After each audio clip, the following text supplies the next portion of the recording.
2017 IPL খেলতে ডাক পেয়েছেন 5 বাংলাদেশি ক্রিকেটার। আইপিএলের গত আসরে খেলেছিলেন মুস্তাফিজুর রহমান এবং সাকিব আল হাসান। দুজনেই দুর্দান্ত খেলেছিলেন গত আইপিএলে। মুস্তাফিজ নিজের অভিষেকেই কাটার ঝলকের কারণে সবার আলোচনার কেন্দ্রে।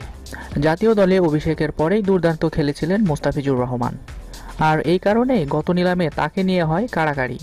আর এবারও তাকে নিয়ে দল মালিকদের কাড়াকাড়ি থাকছেই।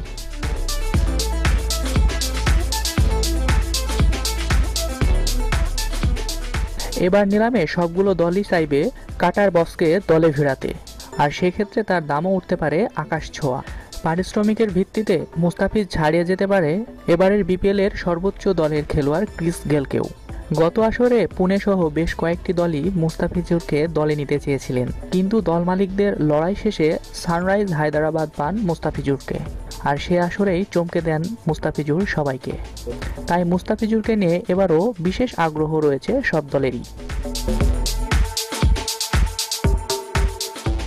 এবার সাকিবের দল অনেকটাই নিশ্চিত, তবে মুস্তাফিজ, সৌম্য, তামিম ও তাসকিনদের তোলা হবে নিলামে। জানা যায় আইপিএলের আগামী আসরে নিলাম হবে 9 ফেব্রুয়ারি বেঙ্গালুরুতে। ভারতের ঘরোয়া আসরের জমজমাট এই খেলা শুরু হবে চলতি বছরের এপ্রিলের 8 তারিখে।